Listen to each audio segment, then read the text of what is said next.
Hola, ¿qué tal? Bienvenidos a Te lo explico con mi pizarrín y un palo. Y hoy me puse mis papables harapos y mis papables bling bling y mis papables lentes de cardenal mexicano para hablar sobre este tema de los papas, los papanatas y otras curiosidades. Y vamos a comenzar recordando de dónde viene todo esto.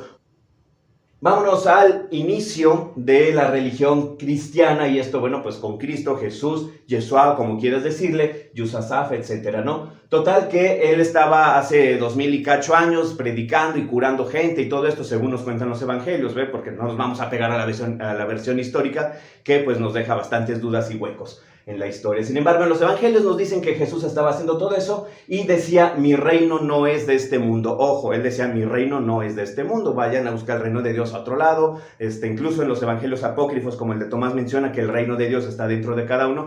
Los evangelios apócrifos tienen cosas bien interesantes, luego debería comentarles un poco ahí con el pizarrín, si quieren que haga un video de los evangelios apócrifos, ahí comenten alguna jalada. Está bien interesante, el Jesús niño peleaba con dragones o cosas así, y luego los reyes magos se excitaban con el español del niño Jesús, ¿no? Estaba bien loco estos evangelios.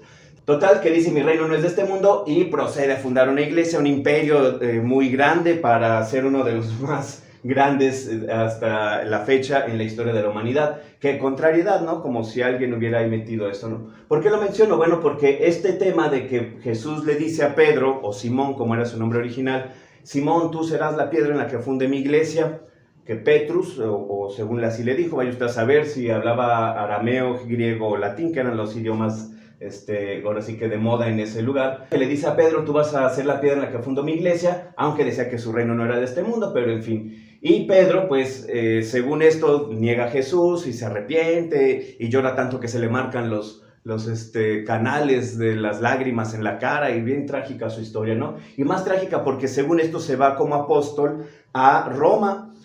Apóstol es distinto a discípulo, ojo. Apóstol es cuando ya vas a predicar, ya llevas la palabra, el evangelio, la buena nueva, y discípulo es cuando estabas junto a Jesús como su aprendiz, como su alumno. Entonces se convierte ya en el apóstol Pedro, se va a Roma a predicar, y allá en Roma pues lo torturan, lo martirizan y muere crucificado, solo que él pide morir de cabeza, porque dice, yo no soy digno de morir como lo hizo mi maestro, así que crucifíquenme de cabeza, y sirve que hasta sufre más, ¿no?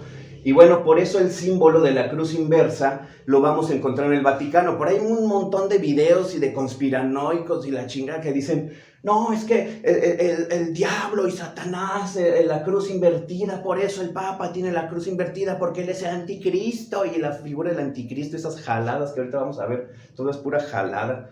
Pero bueno, si te gusta creer en la magia y todo, pues no te culpo si quieres dejar el video, ¿no? Pero voy a seguir explicando un poco desde el punto de vista un poco más racional estas cosas, ¿no? Total, que lo matan de esa forma, y ahí en ese lugar, pues en Roma, quedan los restos supuestamente de San Pedro.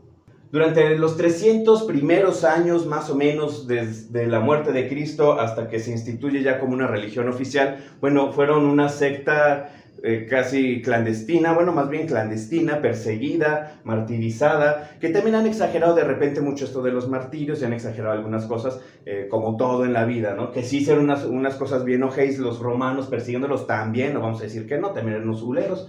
Lo curioso es que esos que los persiguieron son los que luego sembraron ahí la capital en Roma, la capital del catolicismo de esta religión. ¿Cómo pasó eso? Bueno, pues en el siglo IV, Constantino, que era el emperador de Roma en ese entonces, recordemos que ya para el siglo IV de nuestra era, pues Roma estaba ya muy dividida, muchos pleitos políticos ahí, que si el imperio de Occidente, de Oriente, que si los bizantinos, que la chingada, que es todo, ¿no?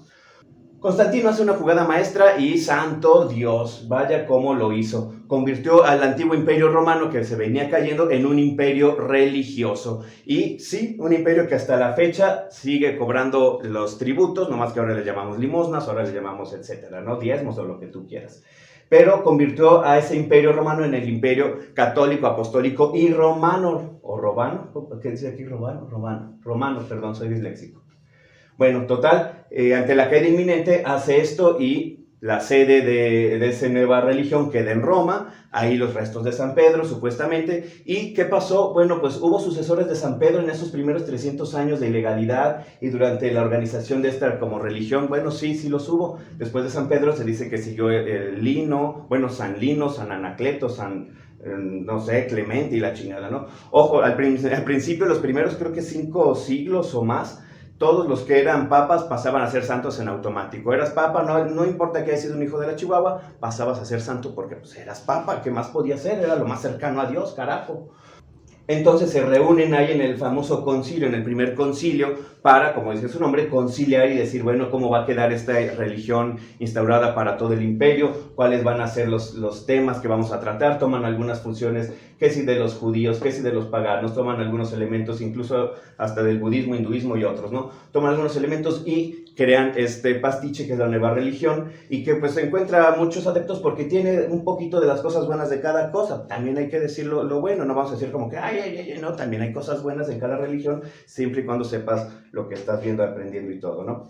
Total, que ahí crean el credo, deciden los evangelios, crean el credo, que es el credo de Dios Padre Todopoderoso, creador del cielo y de la tierra. Eso es importante porque eso dividió a la iglesia también en dos, en un cisma muy grande, porque unos decían yo creo esto, yo no creo esto, en fin. Total, deciden cuáles son los evangelios sinópticos, Marcos, Mateo, Lucas y Juan, y las reglas de cómo se va a manejar este nuevo imperio, los cargos eclesiásticos y cómo va a estar todo ese desmadre. Aquí puse esta parte que está interesante, hablando de cómo se fueron fusionando de otras religiones, es decir, fusilando, pero también aplica, ¿no? De otras religiones, temas y dioses e historias y todo, ¿no? Y personajes. Se le llama mitra a lo que tiene el Papa aquí en la cabeza, ¿no? Yo aquí en mis papables harapos no tengo mitra, pero bueno, imagínense que la tuviera. Y han visto que es así como triangular. Y curiosamente Mitra es el nombre de un dios pagano que también creo que nació por ahí de diciembre, no me acuerdo si también el mismo 25, uno de esos días, y que creo que mató un toro a madrazos o algo así, ¿no?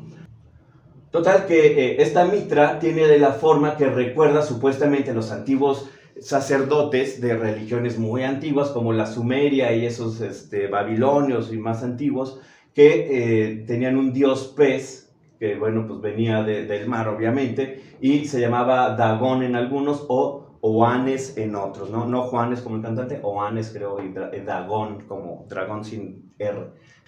Otra de las cosas curiosas, yo te dejo a que tú creas lo que quieras, otra de las cosas curiosas es que la plaza de San Pedro y el obelisco, bueno, pues Calígula y los emperadores de ese entonces tuvieron mucho que ver porque hacían carreras de caballos, era como una especie de circo, el obelisco estaba un poco más para allá, lo movieron, de hecho lo trajeron de Egipto, si no me equivoco, creo que esta madre la trajeron de Egipto, un símbolo fálico ahí por excelencia, ¿verdad? Lo ponen allá, lo ponen acá, total que ahorita ya está ahí en la mera plaza de San Pedro. Y Vaticano, ¿de dónde viene la palabra Vaticano? De vaticinio, vaticinio, por eso se escribe con V, no con B de Batman. Yo mucho tiempo, cuando era niño, yo pensé que este era el lugar donde diría Batman, pero cuando vi que se escribía con V, dije, qué estúpido, se escribe con B de Batman, pero no, viene de vaticinio, porque supuestamente por ahí cerca había un lugar donde los antiguos etruscos, uno de los antiguos pueblos que dieron origen a Italia, pues iban a escuchar como sus oráculos. Ya sabes que tenemos oráculos de Delfos, oráculos aquí, oráculos allá, oráculos... Préstame atención y te sigo contando dónde más hay oráculos, porque en el siglo IV, bueno, pues ya cuando se instaura la religión como universal, eso quiere decir católica, universal, bueno, pues los papas empiezan a tener un gran poder, y la mayoría de esos papas, al principio son italianos, romanos, la mayoría de esos italianos son romanos, pero también hubo papas españoles, papas franceses, no es como que, Juan Pablo II fue el primer papa no italiano, no, fue el primer papa no italiano en muchos años. Pero ha habido hasta papas africanos, ahora están con que, el papa negro, el papa no sé qué, que si lo van a elegir de África, que si bla bla de China, que si no sé qué, estaría chido un papa o Kung Fu allá de Asia, ¿no? Que agarrara a patadas tipo Jackie Chan a los infieles. Total que no se van a ofender, es jalada. Total que sí hemos tenido papas africanos, aquí mira, no sé, algunos dicen que hicieran morochos, pero que ya después los fueron cambiando en las imágenes que hacían, porque no había fotos, y los representaban más bien güeritos, y los fueron aclarando tipo Michael Jackson, pero hablamos de Víctor I en el 189, Melquiades en el 311, y Gelasio también en el 492. ¿Hubo papas malos? ¿Ha habido papas malos? Claro que sí, de los 266 papas que se reconocen, hay algunos muy malos, hay algunos muy X, hay algunos buenos, hay algunos que han condenado a muerte a mucha gente por herejes y por brujos y la chingada, ¿no? Pero hay muchas de esas cosas, ahorita vamos a ver curiosidades y todo. Vamos a hablar primero de Juan XII. Juan XII, allá en el siglo IX, si no me equivoco, este güey fue acusado de ser incestuoso con su carnalas, con su jefa, con medio mundo, ¿no? Tenía su harén particular, dicen que hizo un burdel del Vaticano, y este güey sí que se tiraba a todo y a todo de cualquier edad, tú interprétalo como quieras. Dicen que se murió a los 27 años, unos cuentan que por estarle poniendo como el viejito señor de Irapuato que murió como los grandes, y otros dicen que por un marido celoso que le pegó con un martillo en la cabeza mientras estaba dándose a su esposa. Benedicto IX, otro de los papas, curiosamente este fue el más joven, dicen que lo eligieron entre los 11 y 12 años de edad. ¿Quién elige a un papa de esa edad? No inventes, el morro apenas estaba teniendo peleas en la coalición y ya lo hicieron papa. Este fue muy avaro, muy ambicioso, vendió el papado, vendió el puesto por dinero, así que el mejor postor, creo que se lo vendió a un pariente suyo, no me acuerdo si su padrino, su tío o algo así, y luego se fue, se casó, regresó, dijo, ya me aburrí de vivir casado y en el anonimato, me voy a regresar a ser papa. Regresa a ser papa, lo aceptan otra vez, poderoso caballero es don dinero, y nuevamente vuelve a vender el papado. Dicen que también hizo un burdel del Vaticano, solo que a él le gustó hacerlo más de hombres que de mujeres, como a Juan II, esto lo hizo más con morrillos. Uno de los episodios más conocidos y que todo el mundo ya platica, yo lo conocí gracias a mi amigo Alejandro de Santillana, le mando un abrazo hasta el cielo al buen Alex. Él me platicaba esto del Papa Esteban VI y Formoso, de cómo fue que Esteban VI manda desenterrar a Formoso, su antecesor, y hacerle el juicio, el famoso juicio cadavérico, donde excomulgan a Formoso, le quitan las vestiduras de papa, arrastran el cuerpo, le quitan los dedos con los que daba la bendición. Total, que fue una cosa muy, muy grotesca lo que hicieron con el Papa Formoso. Y siempre ha habido mucho poder político aquí, entendamos que hay mucho poder político, y en esos tiempos mucho más. Entonces, Esteban y Formoso pues eran de distintas facciones, y lo que había hecho Formoso quería Esteban echarlo para atrás. ¿Y cómo era la forma? Quitarle su condición de papa. Eso le salió muy caro a Esteban, porque pues acabó, creo que lo ahorcaron o algo así. Al poco tiempo de lo que hizo, la gente se le volvió encima, y también mucha gente de la iglesia. Alejandro VI, otro de los papas muy, muy huleros. Él era de los Borgia, de aquí llegaron los Borgia, los Medici, muchas familias italianas muy poderosas, ¿no? Como buen Borgia era político, supo hacer acuerdos, pero muchas veces esos acuerdos, la mayoría de las veces, seamos sinceros, venían de denuncias falsas. No son nada nuevos esas denuncias falsas, y este cabrón los hacía contra sus enemigos, hacía juicios, denuncias falsas contra sus rivales políticos, económicos, etcétera, y aprovechó su condición de papa para salirse con la suya. Para que vean, no hay nada nuevo bajo el sol. León X, hablando de poderosos, uno de los Medici, fue uno de los más corruptos y despilfarradores. Aquí hasta lo vemos, mira, pintándonos un dedote. Fue tranza hasta donde pudo, se fregó todo lo que pudo, endeudó a la iglesia, fue uno de los papas más derrochadores, vendió mucha de la riqueza de la iglesia, de sus obras de arte. Fue tan malo este güey que a él fue el que se le reveló Lutero e hizo el cisma de la iglesia ya por 1530 y tantos, cuando clava las consignas en la catedral de Wittenberg y todo esto, ¿no? Sergio III, imagínense, Sergio III fue tan malo como papa que su etapa se le conoce como la pornocracia. Imagínate nada más, la pornocracia y la era oscura. Se le acusa de haber cometido sacrificios paganos, no solo sacrificios de animales, sino también de semejantes. Metió ahí a cantidad de meretrices y prostiamigas suyas, y bueno, dicen que hasta condenaba a algunas monjas por algunas faltas mínimas a ser prostituidas, y que manejaba algunos burdeles, y que el Vaticano en su época manejaba burdeles. De eso de los burdeles también siguen vestigios, pero bueno, ojo. Dicen que fue tan tranza y tan asqueroso que tuvo hijos ilegítimos, y a los mismos hijos los usaba ahora sí que como sus pues tú sabes, sus acólitos de placeres oscuros, y hacía cosas muy terribles con sus hijos ilegítimos. Dicen que fue hasta, bueno, una podredumbre de Papa Sergio III, y lo vemos pelón, cabeza de piola. Vámonos para este lado, para seguir con otros muy malos también. Bueno, y unos no tanto, ¿no? Porque, por ejemplo, a Honorio I lo acusaron de ser hereje o de ser cómplice de las religiones paganas, pero Honorio I estuvo en los primeros siglos del cristianismo, donde todavía andaban ahí como sin saber si eran chicha o limonada, y güey, pues, lo acusaban de eso, ¿no? Pero, por ejemplo, Urbano II, ese güey sí estuvo bien cabrón, porque inició las cruzadas, tuvo sicarios, ahora sí que a su servicio, y